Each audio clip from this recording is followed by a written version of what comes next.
Welcome back, guys, to the MVM Show. I'm Tyus, your host, and I got a great guest, great friend.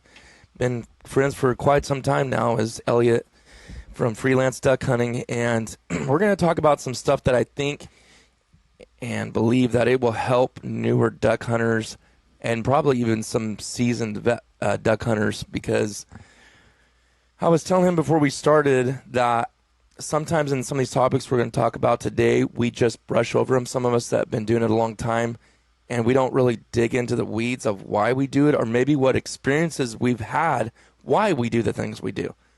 Because that's really what experience teaches us and shows us, like, I ain't doing that again, or that works, I'm going to do that again. So we're going to talk about decoy spread strategies. We're going to talk about reading ducks.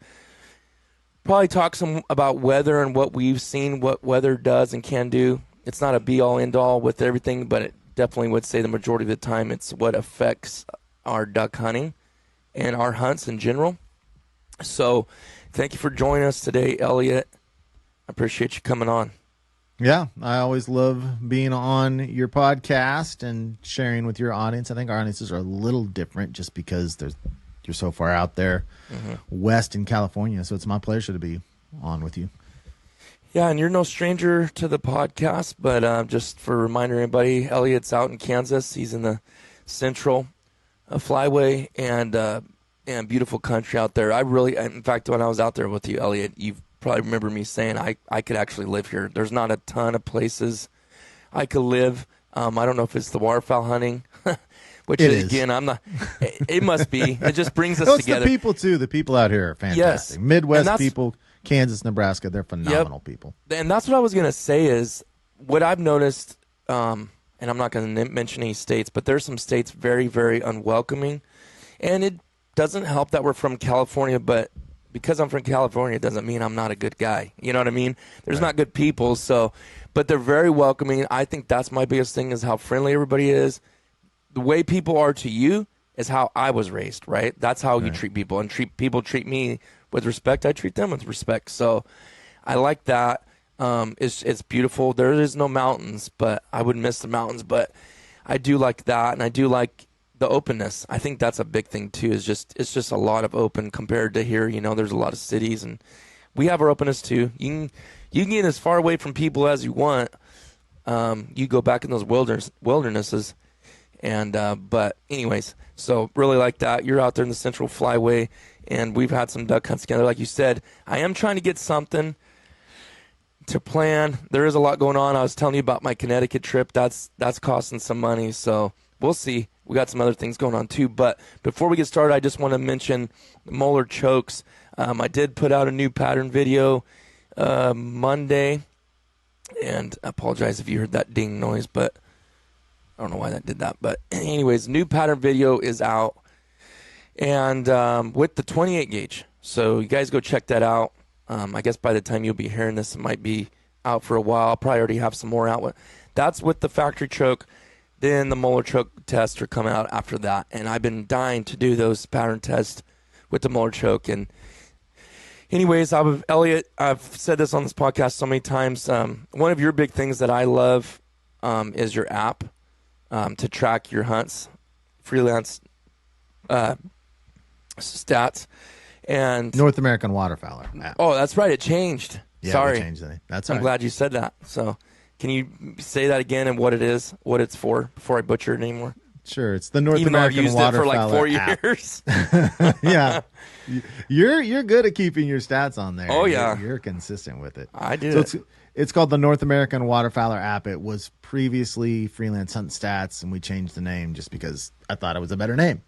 And so it's just a hunt log, hunt diary that after you're done with your hunt, you log your hunt on there and how many birds you harvested, what the weather was, whether you hunted your dog. You can add pictures to it. And then when you're done with the hunt, you get a little scorecard. We have given a numerical value to each duck. And so, for example, a mallard drake is 5, a pintail drake is 6. And at the end of the hunt, you get a little scorecard that tells you how many points you acquired for that hunt. And then all of your data just gets accumulated into a lifetime stats tab. And it keeps track of how many hunts you've been on, what your averages are per hunt, and you can go through a filter system and just look at all your data and see at each particular location that you hunt, how you've done there. You can sort by weather and see how you've done at places under different weather variables. You can connect with friends like Titus and I are in a crew, so I can go on and see how I can't see where Titus has been hunting, but I can see all Titus's numbers if he gives me access to that. And there's a little leaderboard for fun where you can compete with your friends based on the scoreboard numbers for different categories. Keep track of dog retrieves and all sorts of other stuff. It's really, really fun. So it's kind of been in development in one way or another really since like 2006, 2007, where I started just with an Excel spreadsheet. So it's a dream of mine to have this for myself. It's just a dream of mine to have it. It's on the website, the NorthAmericanWaterfowler.com, or app, iOS and Android. Just look up North American Waterfowler and you can download there as a subscription. I've pumped a ton of money into this thing. I tried to have a big free portion for quite a while, but I pumped so much money into it. It is a subscription based system for like $4.99 a month or $50 for the entire year.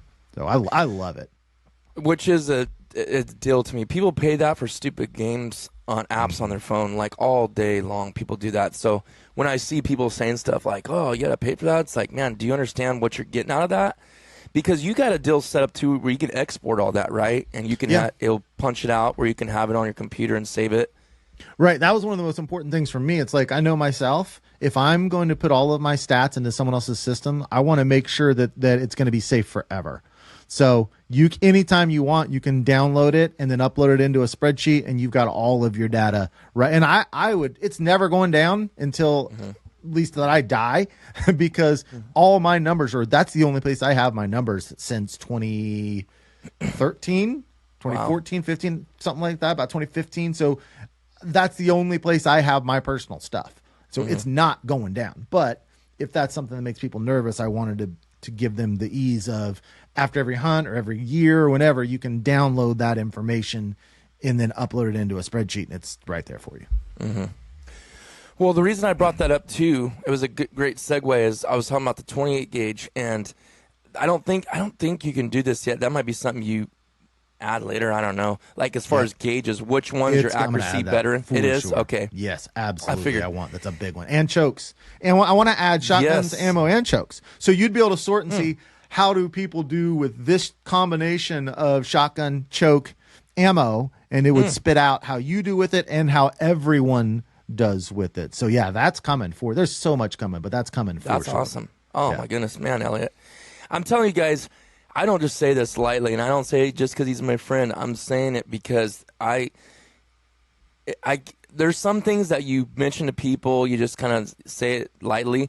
This one is, I harp on this all the time, if I can call that sounds kind of crude, but like if I can harp to you how important this is and how much more successful down the road. It's like, okay, yeah, after you do your first year, you may not think you're getting a lot from tracking it like that.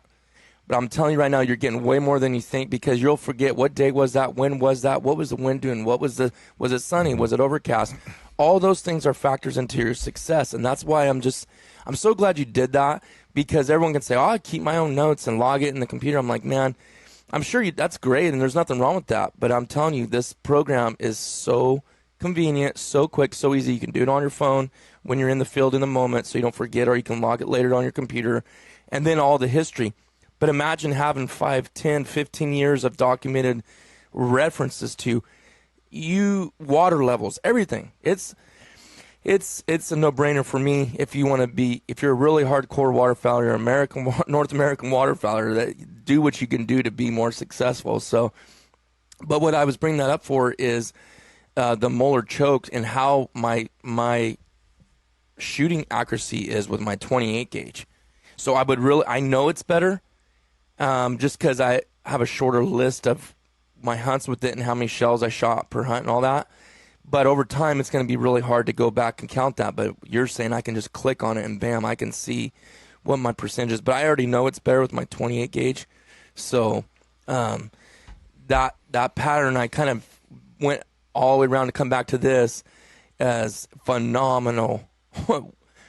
I hunted all last year with my Mallard choke. on my 20 gauge, and it blew my mind. Honestly, God, you don't think sometimes chokes make as much of a difference, but they really do, especially if you pattern them and see what you're getting. Then I did it with my 28 gauge last week, and I was actually, my jaw dropped. I didn't think I could get much better than I did with my factory, but I put that molar in, patterned it, and I was blown away. We're talking 30, 40 more pellets inside a 30-inch circle than the other ones. So that's crazy. That's a huge amount. That's a huge amount, especially on a 28 gauge that doesn't have a ton in anyways because it's so small. That's massive. So, do you know how many pellets are in those 28 gauge shells out of curiosity? Oh man, I looked it up and I think it was I want to say it was like 220, 230. Sixes? No, it's pretty good still. But that's why I was like, I think I confirmed that with Jimmy Muller too, because I was like, man, is that too much? But it's not, because the other ones are like in the 300 and 400 range, a 3-inch, like 12 gauge. So, and it depends if it's steel, bismuth, all that stuff. That all goes in that weight differential. But anyways, guys, if you want to look into those chokes, I know that was a long way to go around to talk about this, but you can get 10% off using my code. You just put in MVM 2024, all one word in all caps, MVM 2024, and you'll get 10% off. And no one else has a discount code with them. So anyways, let's go ahead and dive into decoy spread strategies, Elliot. So now I'm going to try to do my best to keep my mouth shut and let you do all the talking. You're the guest. I want to hear first, let's go into, do you have you kind of asked me this on yours, but do you have a set amount of decoys you're pretty much always taking with you, or is it very dependent on the day? It's dependent on the day for sure. And it's becoming more so that way. I know when I was just a walk-in hunter with a backpack, I was at about 24 is about what I could carry. So that's normally what I had. And I started feeling like I didn't have enough unless I had that 24 with me. And this is something I'm really going to start implementing more. I tend to still be that way a little bit. Like I struggle to have confidence with less than a couple dozen decoys, and I intellectually know that you can be extremely productive with less than 24. So what I'm trying to transition to, especially on walk-in hunts and in certain areas, is just taking a double set of motion ducks spreader system and having those 7 ducks. I'm 51 now. Portages are feeling harder for me now than they did in my 30s and early 40s even. So I'm trying to find ways to counteract that age thing. I'm 51 now. And so walking in specifically, I'm going to start using 7 decoys all on a motion ducks decoy spreader system.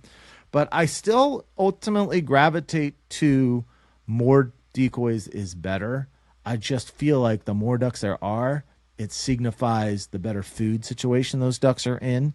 Now, you said something on my podcast that I 100% believe in, is when you have no wind, you definitely do not want a huge imprint of decoys. Mm-hmm. I mean, if you're using half a dozen to a dozen decoys and they're centered around the motion, even if you just have a 4-duck or a jerk rig or a 4-duck motion ducks, you can normally get 12 to 15 ducks to move with that jerk rig. But the last thing you want is 5 or 6 dozen ducks that aren't making a lot of splash. If you watch 5 or 6 dozen ducks on the water, they're moving, they're kicking up water, mm-hmm. They're chasing each other, they're splashing.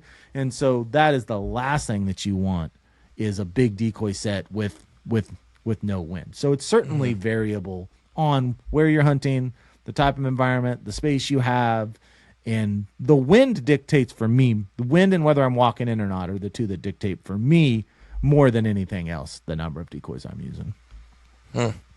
Okay, so now what species of decoys are you using? I'm matching whatever's in the area at the time. So we start out at the beginning of teal season. It's all teal. And people say that you only need a couple dozen. I like 4 dozen. And people say that hen mallards are fine, but I like teal decoys. I want it to be as realistic as it can be. And I truly mm-hmm. believe, just on my own personal opinion, I've got no even observational data on this.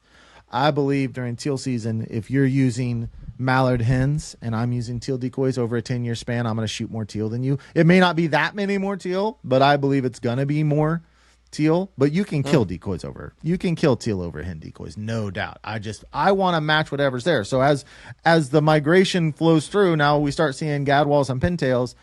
The spread's going to be blue wings with some green wings and gadwalls and pintails. Then you start hitting towards the end of October, we start seeing a few mallards. Now there's going to be a half dozen mallards in the decoy spread.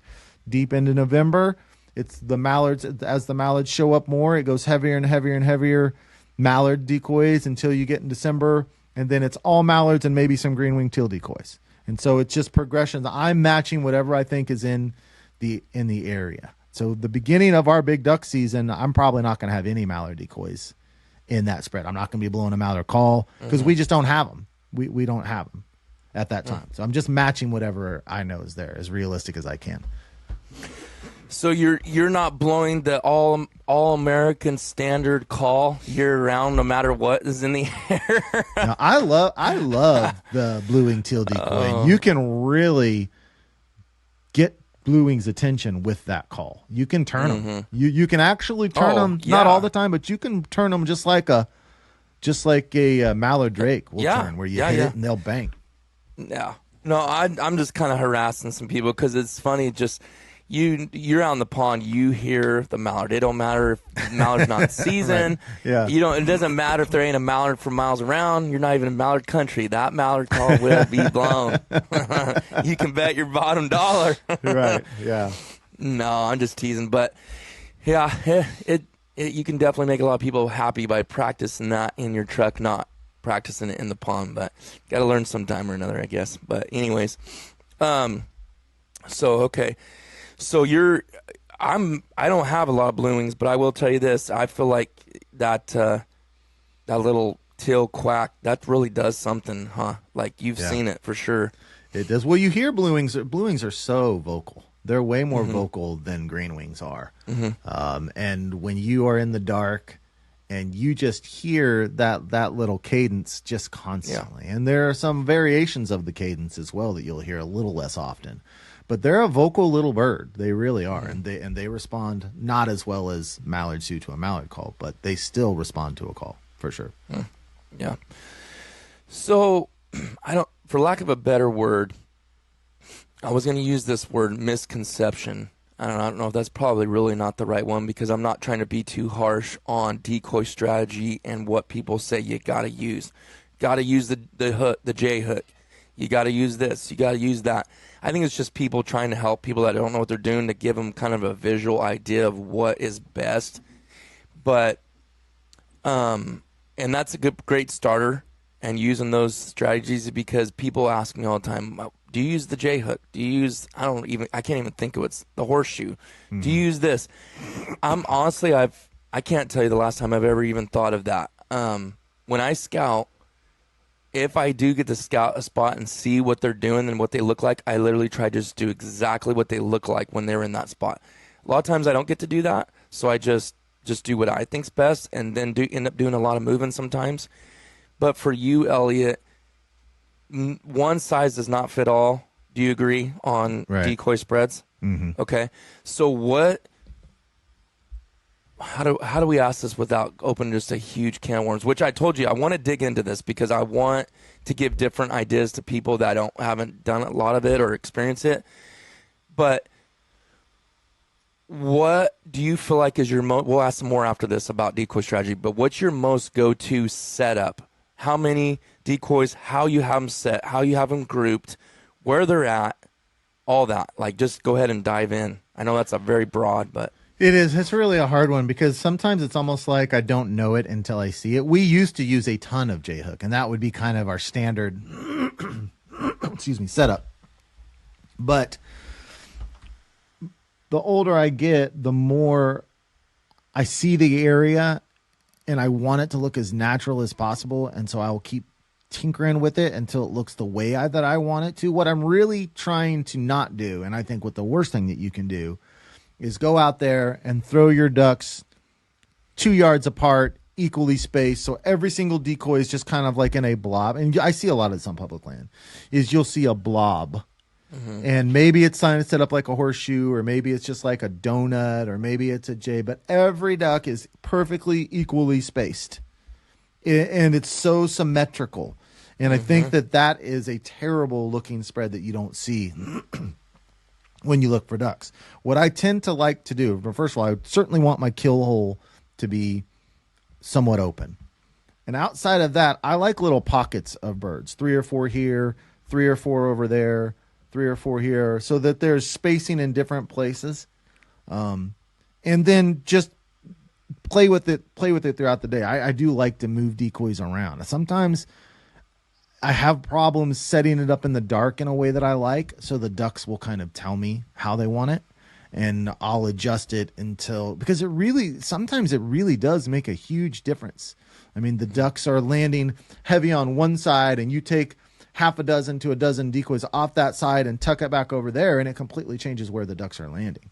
And so I know some guys are not big into changing decoys around, but I really like changing them around. But every place is different. Every place has its own feel to it, and I still do use the J sometimes, especially when you have a lot of vegetation where you can put like a line of ducks along that vegetation and then scattered throughout it, and then put it heavy on kind of your kill zone area because ducks will travel along a line. I remember there was one day that we were really having problems getting the ducks to come in far enough. A lot of wary ducks, when they land, they'll land like 100 yards out and then want to kind of swim to you. And we were really having a struggle doing that. And so on that day, what we did was we set up, we've done this twice with great success, where we set up a long line that went out about 80, 90 yards. So it was a trickled line that came into a little bigger pocket. And so that enticed the birds to not land out at 100, but they would follow that line of decoys up. And it actually made a big difference. And there was another day where the only way that we could sit was decoys in our face. We just couldn't wind in our face.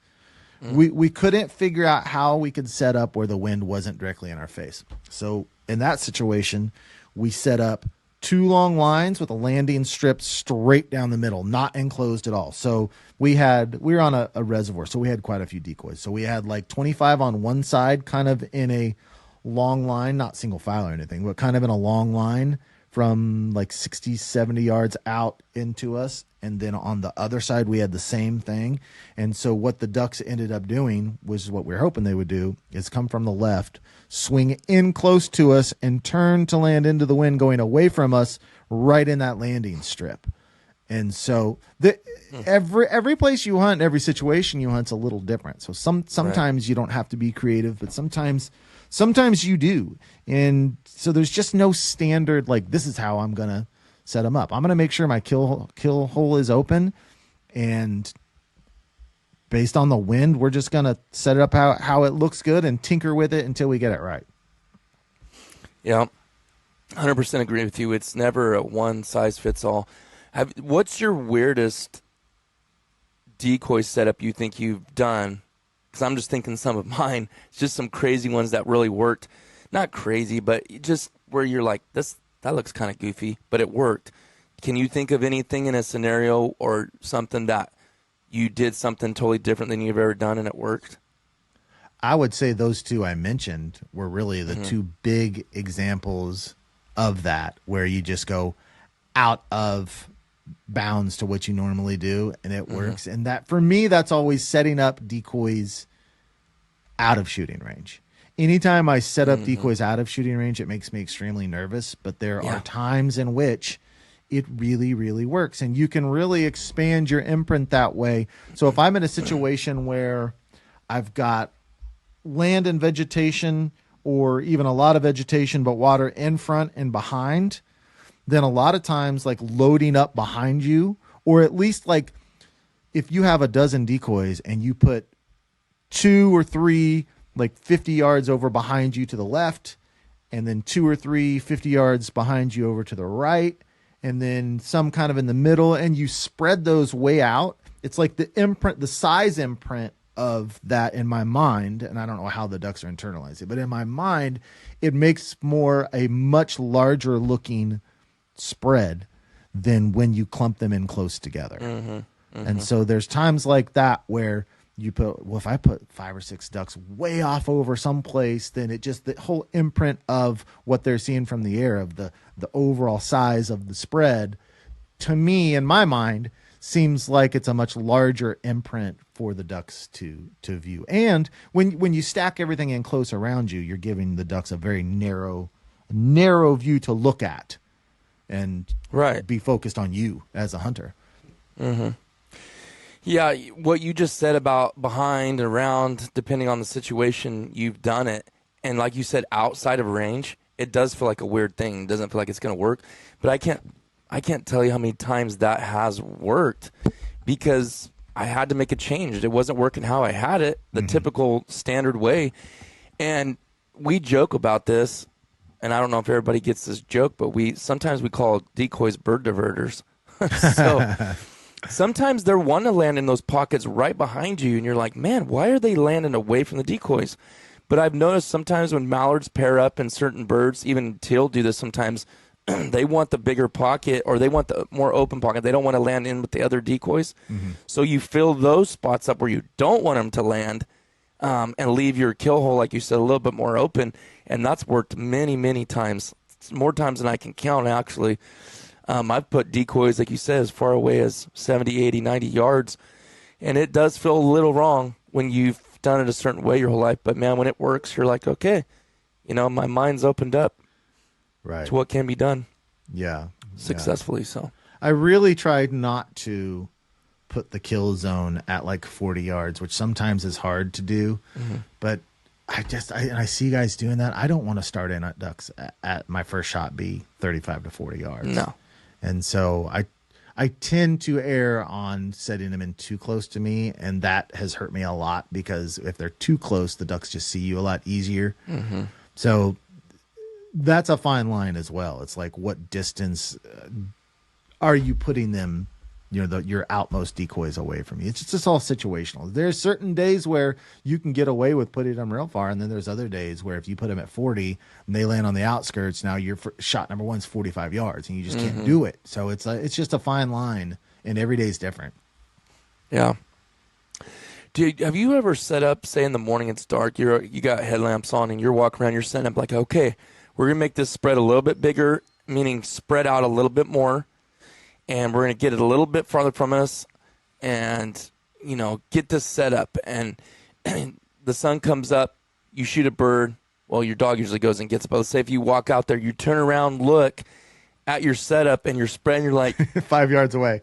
Everything's like on top of me. Have you ever done that? Every single hunt. What is that? I have this goal, Titus, that to set up my decoys too far away from me in the dark. And I've never, ever achieved that goal.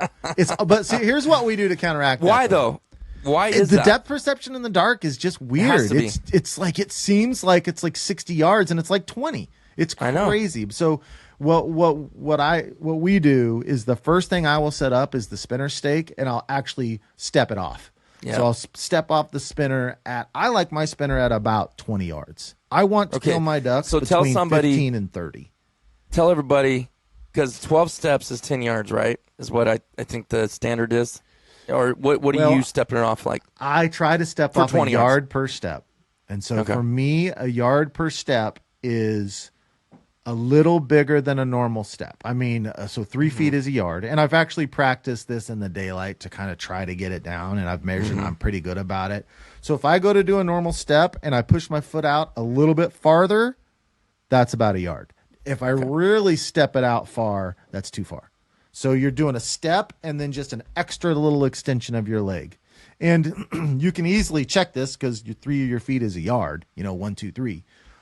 So that's how I do it and I try to set that right at about 20 so that either they're landing inside the spinner at 15 or 10 yards out at 30. That's my zone.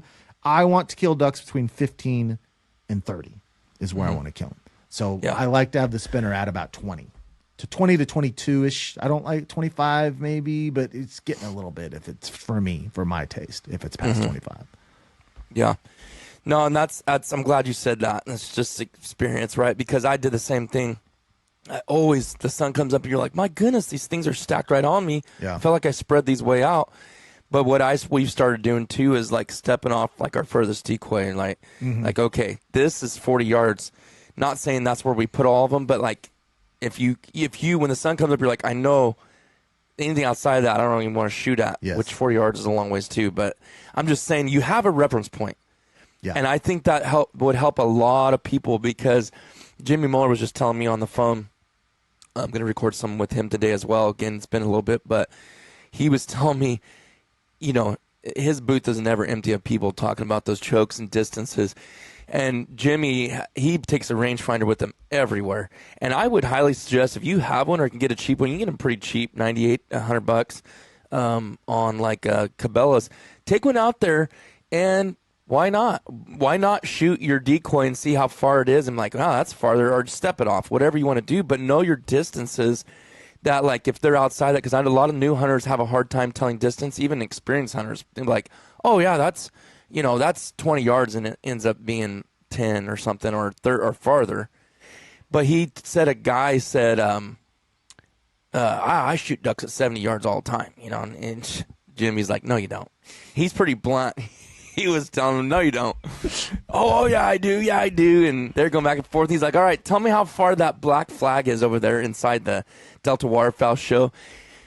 And I guess the guy said, oh, that's 65 yards right there. And he pulls out his rangefinder, which the guy probably didn't think he had there. And he goes, click, and he's all here.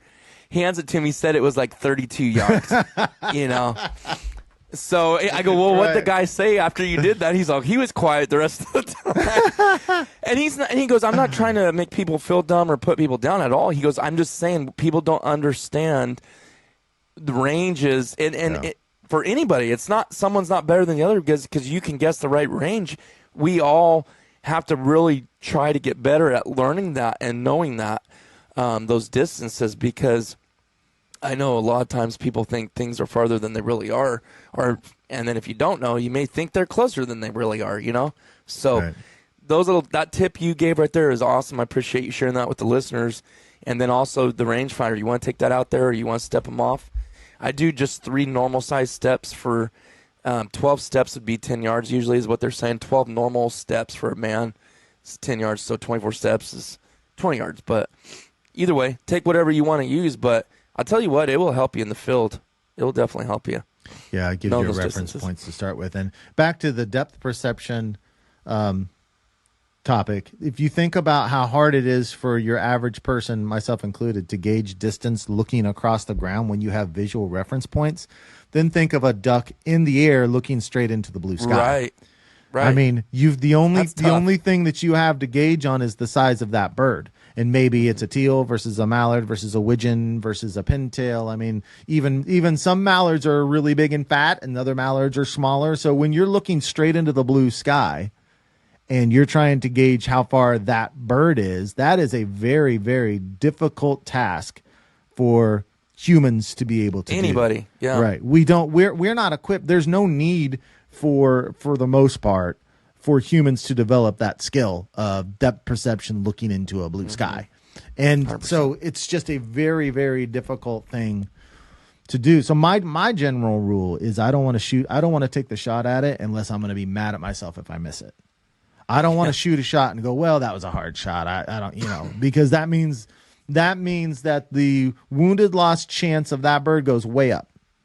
If I don't feel bad when I missed it, then it's not a high percentage shot. And if it's not a high percentage shot, you're putting shot into the bird and letting it fly away with shot in it, generally speaking. So, amen to that. And I can say more towards the beginning, I definitely I've come a long way since then, and you feel kind of embarrassed and ashamed of things choices I've made as far as shots and distances, and a lot of it had to do with not knowing, Yeah, for sure. And maybe you didn't have always have a mentor standing right by you. I mean, I had one, but like I went out by myself too, and sometimes you do got to learn. But yeah, the ethicality of those shot choices is so important. Like it needs to be one of the first building blocks in a duck hunter's life. But I it's so believe. difficult for a duck hunter. Like when you're a young duck hunter, you've not shot thousands of birds. Every opportunity you get, you're really, really excited to get. Or someone like your average duck hunter in Kansas goes out 5 to 7 times. So let's say someone goes out 5 times, and you're saying, man, you better be super selective with your shot selection, buddy. And he's like, man, I go out 5 times a year. I probably don't know how to hide Right. very well. I probably don't have the gear I need to hide really well. If you're hunting 5 times a year, there's nothing wrong with hunting 5 times a year, but you're No. not as obsessed about it probably as like you and I are. So you're not as meticulous about the gear. You're not as meticulous about the hide. And so, if you have 5 hunts an entire year, birds at 55 to 60 yards, for that guy, for you and I to be like, you better not shoot it's a tough ask. It's Oh, a tough it is. ask for people for that reason. I still think they shouldn't shoot those shots, but I understand, after you've shot enough ducks, it's way easier to be pass. like, well, I just couldn't get him in close today, versus, oh, I'm shooting everything. And some people do have days where they'll shoot 2 boxes of shells at birds at 60 yards and end up with their limit shooting, their 6 for 50. And I mean, that type of hunting is pretty common on public land from what I've seen. 100% same here. And I'm glad you brought that point up too, because there's so many factors in duck hunters, and we wonder why some people think the way they do, and they wonder why we think the way we do.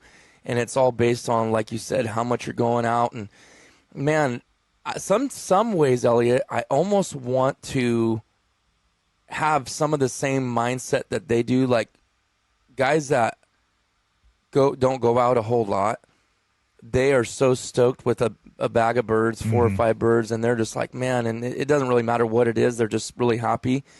Whereas, like you said, when we go out all the time, we'll just pass on stuff, and it's not about the amount of birds anyways, I know that, but it's just the whole, sometimes when you go less, you absorb in and you soak in more of it, and then you can almost have a better attitude and more of a happy, because you don't get to do it all the time. Whereas when you do it all the time, you're like business sometimes. And I've said this for a while, and I was like, man, I just don't want to be like that. I know there's been hunts that I have been on. It's all business instead of just enjoying the moment. What advice would you give to somebody about just enjoying the moment? What's some things we can do to really just be in that moment, and regardless of the outcome, just really enjoy that? Because I tell you what, I would take right now a stone dead duck hunt, frosty ground, 30 degrees, and not see a single duck. I would take that in a heartbeat right now. Right? So my point is, that's going to happen probably during duck season. We're going to have those days. But in those days when we're out there, we're like, man, we didn't see nothing, blah, blah, blah. What can help people just enjoy the moment? What do you think some things we can do? I'm sorry, my wife distracted No, me. you're fine. Taking the time to soak in everything around you, I think is a big one. It is very, very easy to be distracted by the game you're playing and not take a moment, especially when you've done it a bunch, and not take a moment to just observe little things like the sound of wind going through trees and the color of skies, and just being in a situation where you don't have anything to do but just to be in nature with your friends or by yourself. And you don't have this to-do list at the time. You don't have work obligations at the time. You just have this de-stressing opportunity where you can make the rest of your week, the rest of your life for that time more relaxing. And so I was just taking the moment to notice things, to notice little things, and breathing. Breathing, honestly, is such a powerful tool. Like big, slow, deep breaths. I know that we're taught that from a young age, and it just becomes like echoing around and like you don't even hear it. But like deep breathing and taking it in and out really brings a peace and a calm to you. And just being present in those types of moments, I think, is really, really a huge part of waterfowl. I mean, I love killing ducks, and if I go on multiple skunk days, I'm not happy at all. I'm not really a limit dependent hunter, but if I'm getting skunked and not seeing birds multiple times, I do get very displeased. But if I see birds, I've got a game to play with them, I'm happy. If I have no birds and feel like there's no chance, I do struggle to listen to the advice that I just gave. Well, and I was asking that because I need someone to tell me that, because there's at times, like you said, sometimes those slow days, it doesn't really matter, and you're just like, man, I'm just glad to be out here. I actually had a few of those last year. I was like, I'm proud of myself right now. We got one duck, and I just felt like I'm winning the world. And I'll tell you what, being in a duck boat, this is me personally, I have realized one thing. The ride out there is amazing in a boat. I don't know what, it's so much better than hiking. It's not the fact you're not exercising or moving. It's just an experience, and it's an adventure. Yeah. That's what the duck boat has really brought into my life. Oh, yeah. And then the hunt, okay, let's say you have a subpar hunt, and you kill one duck, 3 guys. You pack up, you throw the decoys in, you're talking, you cook breakfast because you can carry more stuff, and it's easier to haul stuff around than it is hiking in. You cooked bacon, you had coffee. Oh, okay. Wow, one bird came in, we got it. That's okay. Then the ride back. Oh, man, I could feel it right now. The wind on your face, the sun starting to a little bit semi-warm you up. You're taking those corners. You're going across there. You and your buddies are just, you're like in ecstasy almost. Honestly, it is. It's freedom. It's freedom is what it feels like. You know what it reminds me? I remember riding a street bike for a while, and it's that same feeling when the wind's blowing over you, and you hear nothing but the wind. Yeah. And you're in your own world. And the air has that chill in it. Yes. And you're with your buddies, but no one's saying anything, but you all just at peace. Yeah. And it's like, I will say that duck boat has changed me in that area. Now, when I'm hiking out and I didn't see nothing, and I'm sweating and I'm pushing a cart, and it's hitting every pothole on the way out. Decoys are falling out. It's a little harder to stay peaceful. Yeah, carts tipping over. You ever have a cart tip over on the way out when you're tired? Yeah. The worst. Yeah. Too many times. you know, and you think I'm on a smooth road, and then bam, it hits that pothole and everything goes over. But so maybe that's the secret for everybody is the tip. Get a duck boat. Yeah, there you go. But no, it's man, that I tell you what, I told Thomas, I go, last year, I mean, we've had it for 3 seasons, this will be our 4th now, and I said, that duck boat is a game changer. It's not just a tool, it's to get 2 ducks and carry the stuff there and carry the hunter there. It's also a like almost,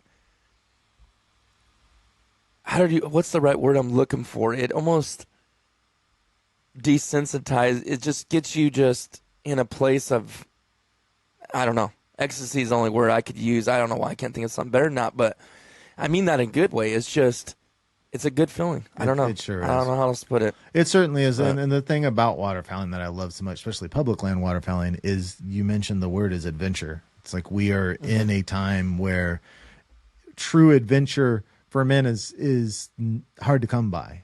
And duck hunting, when all the different environments and all the different tools that we use and we get lost out in the wilderness, I mean, not literally, but figuratively, it just brings adventure to your life.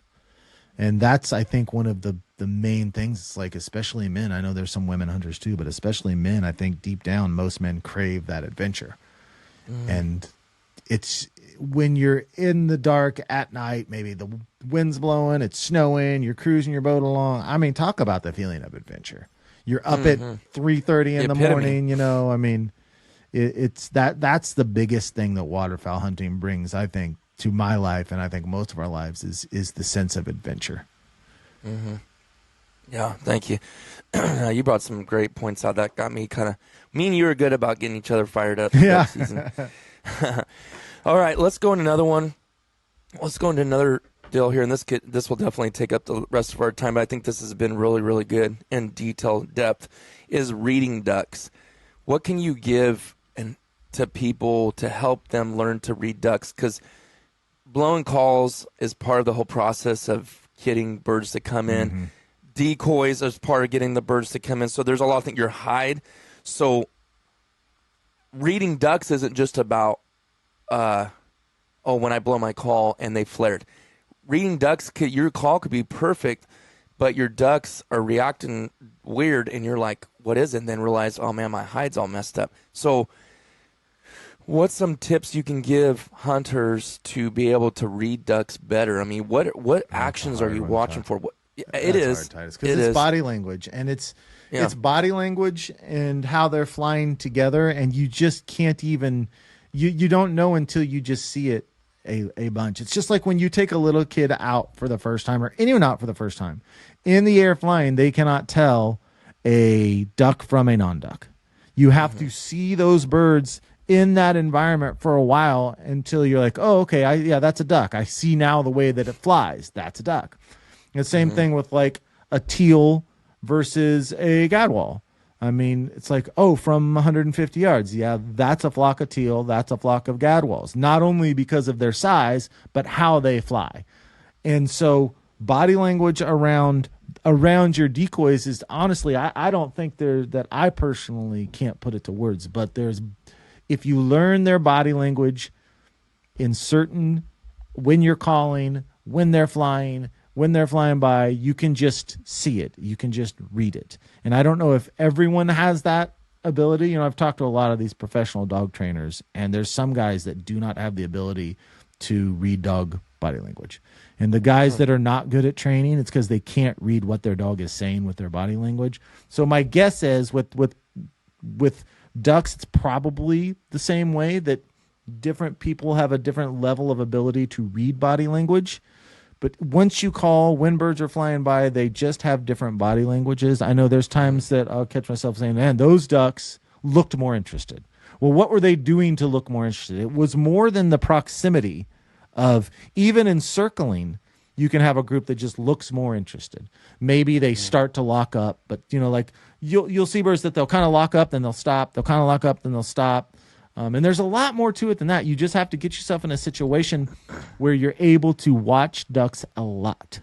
And over time, those body language indicators will start to appear themselves to you, to where it becomes natural as to when to blow the call. And a lot of times with new duck hunters, I will find myself saying, oh man, that was too late. You blew that too late. You missed it. There's a moment on the corners where it's like the perfect time to hit that call based on where they're flying, their body language, how they're turning. And it's like, that's the opportunity to blow the call. And I don't know, all those things are just learned over experience. I wouldn't have an idea how to articulate, how to put it into words. One thing I think that can really help people, if you have this opportunity, and maybe not everybody does, is there'll be, I don't know what you guys call them, Elliot. What do you call it where there's places that's like the safe zone for ducks? Do you guys call them like a refuge? Mm-hmm. Okay. If you can go out there and you guys have some drive-throughs, and I've told people this before, if you have a place, and we have a lot of these, a lot of our refuges also have drive-throughs where you can drive through and see the ducks, and they're not as obviously as timid because they know they're not getting shot at there, especially after season. They'll be around here for a couple months, actually, after season's over, and you can see body language, like you said, because body language of a pintail is a lot different than body language of a teal. Mm-hmm. You know, and how they fly in their path and how they act, you know. But like for blowing a call sometimes, watch the bird when you blow the call, I think is a huge thing. When you're actually looking at them, you know, instead of closing your eyes and blowing the thing as hard as you can and hit that, you know, that trophy championship calling cadence. That high ball hail call. Yeah. Screaming at them. With your eyes closed, look at the bird, watch the bird as it's flying everywhere it's going. You're watching it and you're calling. And when that bird goes and like does a weird wobble or a flicker, it's probably something they weren't liking too much. But you ever blow the call and be like, they didn't like that? Like you can see their response of like, oh, that's not real. You can see it. Yep. And sometimes it's subtle. It's not always like they're flaring. It's not like flaring's obvious. But there's a lot more subtleties to it than that. It's almost like I don't know what it is. It's like, did that scare them? Did they not? Was that too loud? Like you're thinking all these things. Like, what was it? But then there's times I've blown my duck call about because I'm more on the error on the side of caution, as in I'll do minimal calling, And if it works, that's what I like the best. I don't like to be a heavy caller, but there has been times in, not in California so much, but in some other states, where you had to literally call till their feet were down and you had to drop the call and grab the gun and shoot. I mean, they wanted you. If you stopped calling when they were 40 yards out there, they stopped. They'd bank off and go away. It took us 4 hours before we realized, why are these birds doing this? We thought it was our decoy spread. It was actually the calling. And when we started calling until they came dumped in the decoys, that's when we started. I mean, we shot our limit like no time after that. So I feel like duck hunting's such a big experiment. It is. Always. It is. You know? For sure. Keep playing There's around. so many things That's about part of the fun of it. That's why I'll say, as long as I have a game to play, I'm happy on a duck hunt. If there are birds working and I'm in the game, eventually you're going to figure out how to at least win some of those interactions with the ducks. Normally it's your hide is the issue, but not always. But just give me a game to play. And that's what I love so much about mallards versus any other kind of ducks. It's like the circling and the decoying, it's like a huge game that you're playing with them versus divers or wood ducks or whatever. It's like, yeah, they may pile in, but when you've got a day where mallards are constantly working you, even on those days where they're not doing it just perfect, it's like a chess match. It's like this game, and it's just so much fun working mallards. Oh man, I can agree more. One more question we'll end this episode, and then I'm gonna go. I knew I was gonna go blank as soon as I said that. And I'm heading to Rogers Waterfowl weekend. I'm excited. Oh yeah, 2 days in a row. Yeah, I wish I was there. That was fun. I think I've been to one. Did you? One day of it. I feel like it was like 3 years ago or something. Must have been the year before. Wasn't that what they were having when I was at your house? I was working down there. Wasn't that a Rogers Waterfowl day? No, you were here during the 4th of July. Oh, was it? Mm-hmm. Okay, then I must have not been able to go to one of those. And I feel like they were having a bunch of stuff outside. They may have been having some stuff. I know it's always like the first weekend of, unless they did it just totally different that year, but it's normally the first weekend of August. Okay. You just going to go there for the rest of the day, or? Yeah, I'll probably be out there for a good 5 hours. Josh will be out there. I'll be hanging out at the Final Approach booth and just sitting around and talking to people and networking, just having a good time. Yeah, cool. All right, well, so I still can't remember what I was gonna. It was something you said that drew another question in my head, but we'll let that one. We'll save it for next time. So, why don't you tell everybody where they can find you at? All right, on YouTube, it's Freelance Duck Hunting. I've got the North American Waterfowler podcast, the Flatlander Kennels podcast with Chris Jobman for all your dog training stuff, and then the North American Waterfowler app. Don't forget to download that. Yes, do that, please. You won't regret it. Thanks for coming on, Elliot. Thanks to everybody for listening. I hope this helped you guys. I felt like there was a lot of good tips that Elliot shared with us from experience, and that's who you go to when you're less experienced. Go to the ones that been there, done that. So that's what I try to do, and I appreciate all your advice. Definitely stuff that's helped me as well, myself, and looking forward to putting to use this year in this duck season. So thanks, everybody, and we'll see you on the next one.